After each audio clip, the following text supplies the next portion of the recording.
그로 인해 연쇄적으로 손흥민의 전술적 마크맨인 토미야스까지 케인을 막기 위해서 빠질 수밖에 없었고, 이것이 아스날이 손흥민에게 이만한 공간을 내준 이유입니다.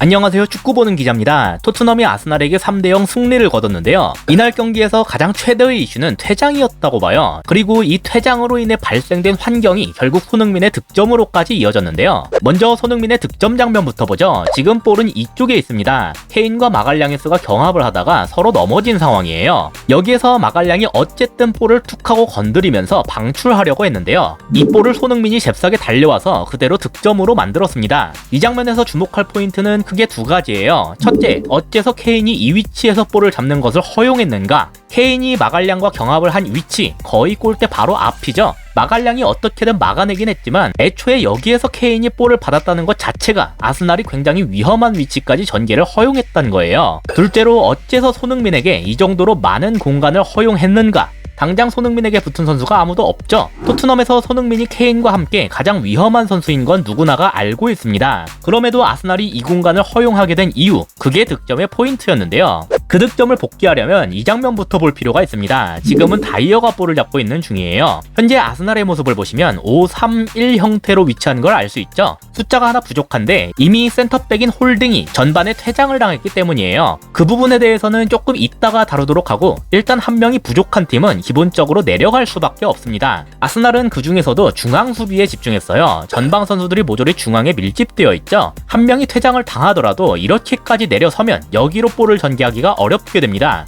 이유는 간단하게 공격하는 입장에서 센터백이 전진할 수 있는 위치에 한계가 있기 때문이에요. 그래서 상대가 공격수까지 죄다 내려버리면 수적 우위를 갖기가 힘들어집니다. 중미인 호이비가 내려온 것도 이런 맥락에 의한 건데요. 호이비가 저기에 있어 봤자 볼을 받기가 힘들겠죠. 다만 아스날은 중앙에 집중했기 때문에 기본적으로 측면 공간은 좀 내줄 수밖에 없는 구조입니다. 그래서 호이비가 내려와서 센터백 역할을 대신해주고 좌측 센터백인 데이비스를 측면으로 올라가게 만든 건데요. 다만 여기에서 그냥 호이비가 볼을 넘긴다면 토트넘이 크게 유리하다고 볼 수가 없었습니다. 우측 중미 위치에 있는 웨데고르가 벤 데이비스에게 붙는다면 이 지역이 3대3으로 똑같겠죠. 그래서 호이비는 다른 선택을 취했는데요.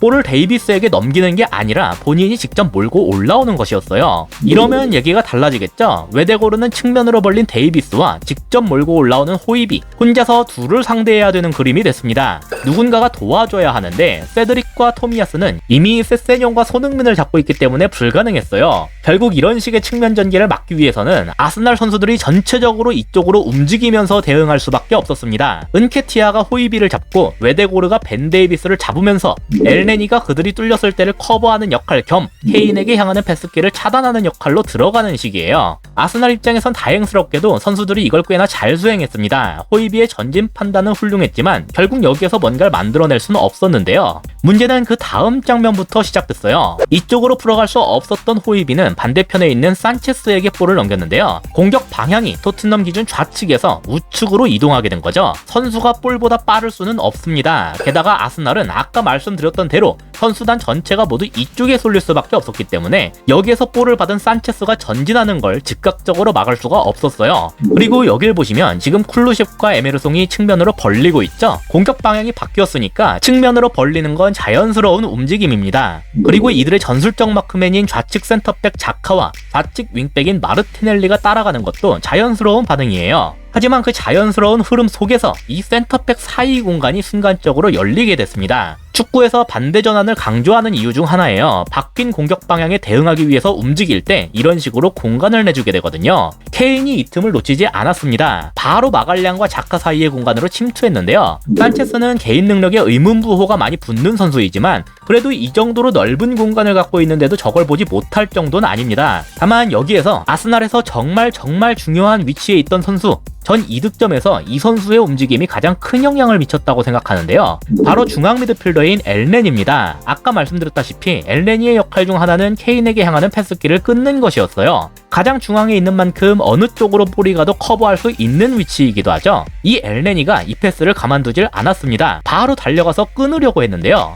한 발 차이로 이걸 못 끊었어요. 덕분에 케인이 마갈량을 등진 상태에서 볼을 받을 수가 있었습니다. 영상 초반에 말씀드렸던 포인트 중 하나, 어째서 케인이 이런 위험한 위치에서 볼을 잡을 수 있었는가가 해결되는 순간이었어요. 그리고 볼을 받는 자세를 보시면 얘가 중앙 쪽으로 볼을 돌리려 한다는 것도 알 수 있는데요. 엘레니는 그 중앙 쪽에서 이쪽 방향으로 달리면서 끊으려고 했죠. 이게 실패한 이상 이제 역동작이 걸렸기 때문에 마갈량과 함께 케인을 막는다는 것도 불가능해졌어요. 자, 이제 케인은 마갈량과 1대1이나 마찬가지인 상황입니다. 엘레니가 뚫린 건 뚫린 거고 아스날도 어쨌든 이걸 막아야겠죠. 공격수가 이 정도 위치에서 볼을 받았는데 센터백 혼자서 1대1로 막으라는 것은 있을 수 없는 일이에요. 그리고 위치상 이걸 도와줄 수 있는 선수는 본래 손흥민을 전술적 마크맨으로 두고 있던 토미야스밖에 없습니다. 그래서 나온 것이 결국 이 득점 장면이에요. 그리고 두 번째 포인트, 어째서 아스날이 손흥민에게 이만한 공간을 허용했느냐가 풀리는 순간이기도 했습니다. 결국 손흥민이 확보한 공간을 막을 수 있었던 선수는 엘레니와 토미야스였죠. 하지만 먼저 가장 중앙에서 어느 쪽이든 커버를 할 수 있는 엘레니는 자리를 이탈하면서까지 패스를 끊기로 판단한 이 시점에서 손흥민 쪽을 버렸다고 볼 수 있습니다. 그 정도 리스크를 안기로 했으면 끊기라도 했어야 됐는데 이걸 실패했다는 점이 아주 치명적이었죠. 그로 인해 연쇄적으로 손흥민의 전술적 마크맨인 토미야스까지 케인을 막기 위해서 빠질 수밖에 없었고,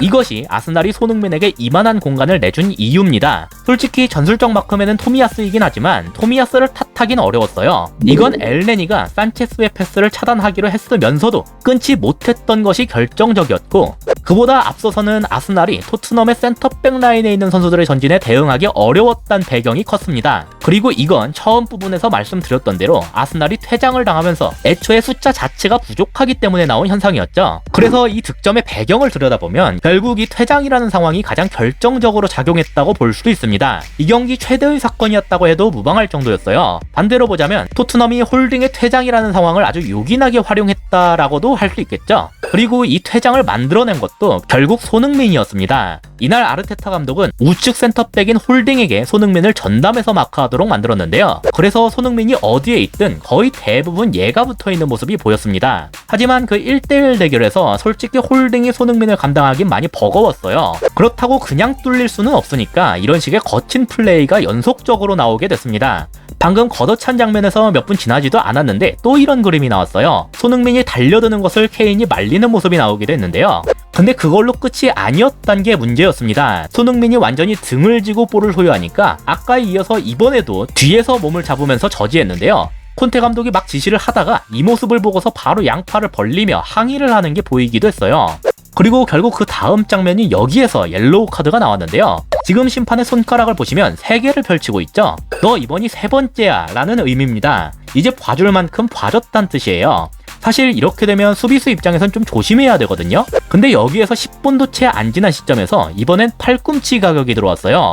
롱볼이 손흥민에게 향하고 있었는데 이걸 저지하는 과정에서 얼굴을 가격했습니다. 이걸로 다시 한번 옐로우 카드를 받으면서 홀딩이 퇴장하게 됐죠. 저는 소위 더티 플레이라고 불리는 행동에 대해 꽤 관대한 스탠스를 취하고 있어요. 선수가 부상을 당하지 않는 범위라면 수비수에게 이런 역할 수행이 필요하다고 생각하고, 오히려 너무 이에 대해 소극적이면 비판을 받는 것이 옳다고까지 보거든요. 그래서 이번에도 홀딩의 더티 플레이에 대해 이 나쁜 놈 이렇게 보진 않아요. 오히려 아스날 팬분들께서 퇴장을 당한 홀딩에게 더 분노하고 계시지 않을까 싶습니다. 그럼에도 이걸 이렇게 조명을 한 이유는 아까 말씀드린 것처럼 이 퇴장이라는 상황이 결국 득점으로까지 이어지는 배경이 됐기 때문이에요. 그리고 그 득점을 기록한 손흥민이 퇴장을 이끈 주역이었다는 걸 보여드리기 위함입니다. 따라서 이걸로 서로를 조롱하거나 화내거나 하진 않으셨으면 좋겠습니다. 이상으로 오늘의 영상을 마치도록 하겠습니다. 시청해주셔서 감사합니다.